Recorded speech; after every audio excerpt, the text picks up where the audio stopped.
Hello and welcome to another pen video from me, Penultimate Dave. So I have here another pen for review, and this is a pen from Asvine. And Asvine, if you don't know, are Asvine writing instruments, and they are a company in China. So I think let's unbox this pen. So if I remove the outer box, you'll see this inner plastic box, and it does actually have the Asvine logo on the box there. It does have also a very nice font in the name Asvine as well, nice cursive font. And if I open the box, at first you'll see the instruction manual, and this goes into a number of different pen filling mechanisms. So the use of a converter, use of an ink cartridge, use of a piston filling pen, and then you also have the eyedropper filling mechanism and a vacuum filling mechanism. Now this pen is actually the vacuum filling mechanism, so I will remove it from its bed here and also from this plastic sleeve. And this, if I shut the lid down, is the pen, and this is an Asvine V169. Now these Asvines ship out of China, and you can buy them on eBay. You can also buy them on Amazon. I'm sure you can buy them in many other places as well. I think I've seen them on Etsy as well. I bought a number of these in different colors. This is the V169 version, and this is just in the clear transparent. You can get the acrylic here. You can actually get it in various sort of translucent colors. You can also get the overlay, metal overlay here in a silver or gold trim. This is a gold trim on this one. And I have to say, these are actually really pretty good pens. As I said, I've got a number of these now. These are the V169, and they retail for around about £45 UK pound. Similarly, around 45-50 euros or dollars. These are really good price. Now I'll show you the end cap here. On the cap itself is just a dome. You have the clip here, which is quite strong, and I do find that on these pens that the clip isn't weak, so it's not going to come off of a shirt pocket very easily. The pen itself is fairly cylindrical all the way down to what essentially is the cap band here, where it says Asvine. There's nothing else here on that cap band, and then it steps down to the body here, and then just continues on, and then tapers out slightly to what is the end cap, which again is actually blank.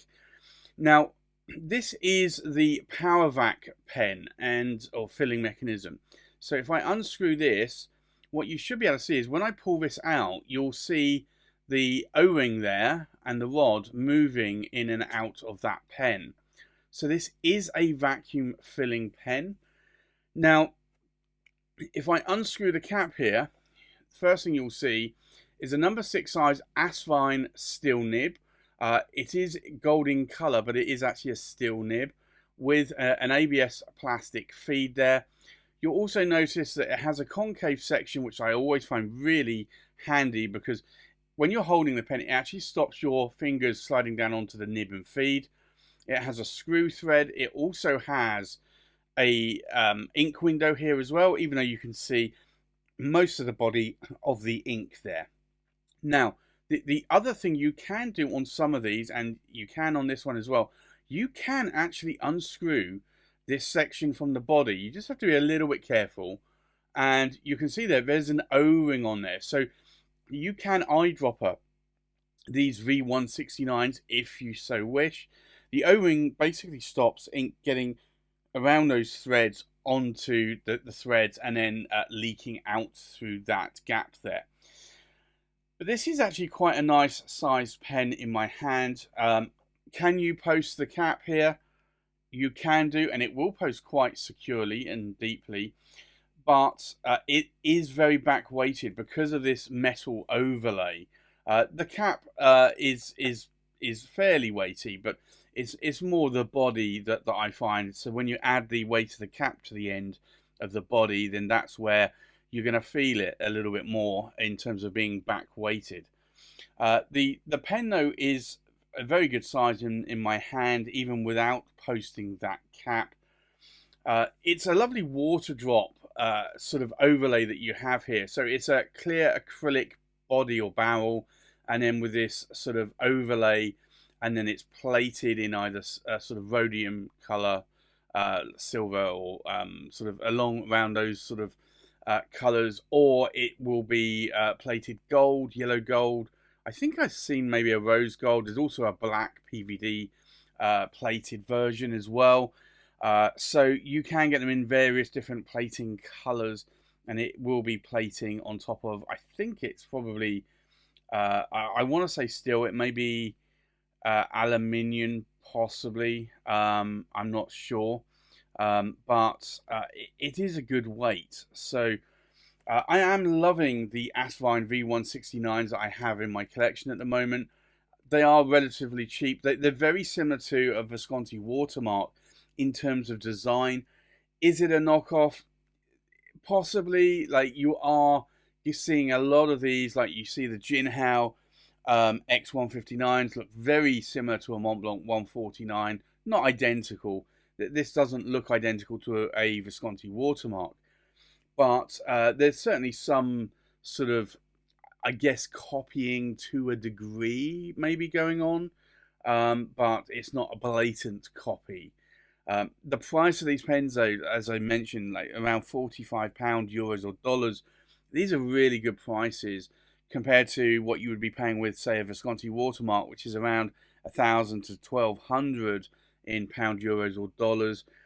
This is actually a really good price. Okay, you don't get a 23 karat palladium nib or an 18 karat gold nib, you just get a steel nib. But you can actually swap these nibs out, and I've not tried with this one, but I've tried with my other ones.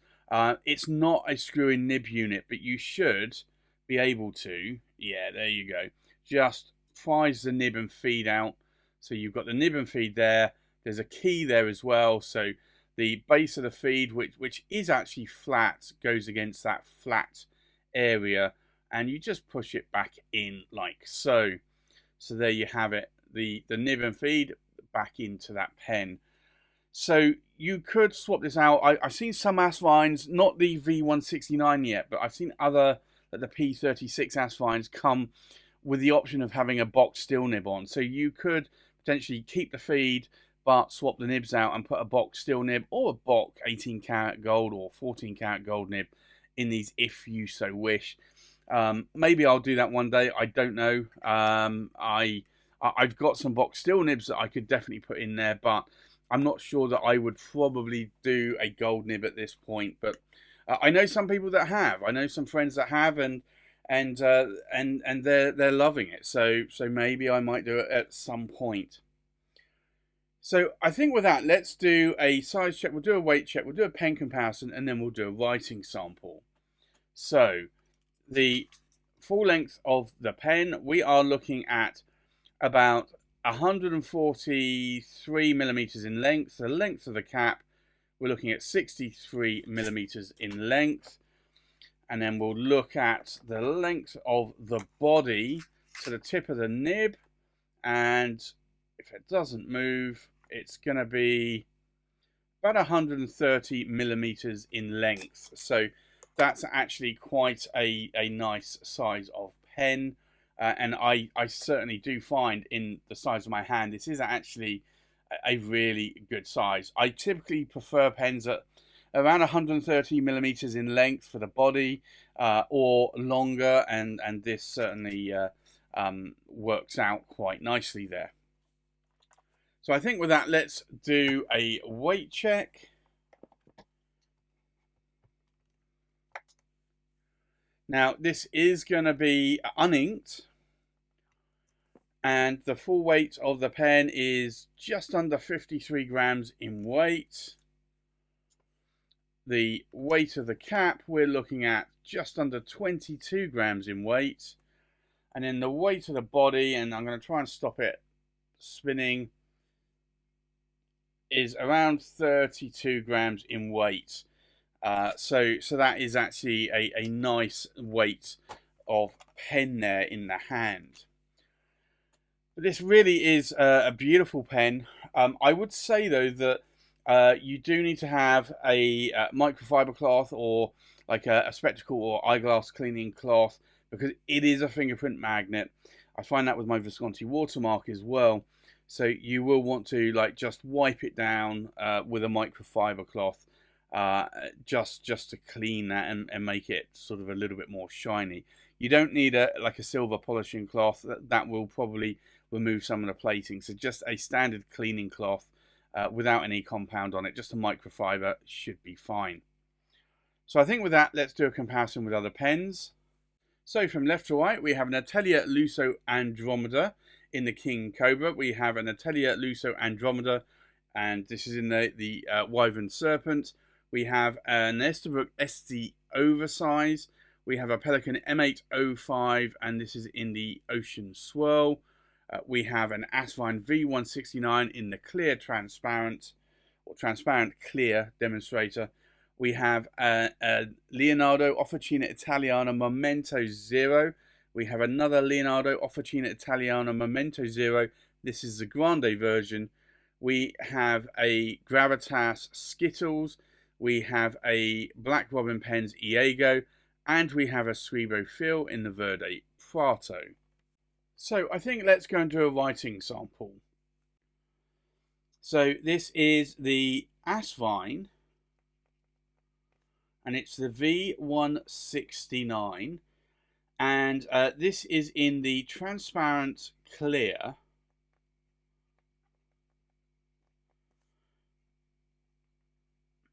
and it's a gold trim, and it's a medium, and it's a steel Asvine nib.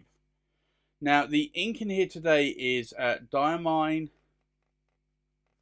Ochre, which I always find a very nice brown ink, and I think, although I could have put a gold ink in here, maybe KWZ Gold Antiqua, I thought Diamine Ochre is actually a nice representation for this pen.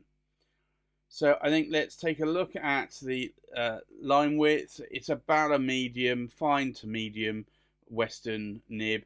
If I push a bit harder, I'm definitely getting a medium out of it, and you can see there from the figure of eights that it's a nice line variation. And then you can also see there's no hard starts or skips here. Now in terms of ink wetness, let's take a look.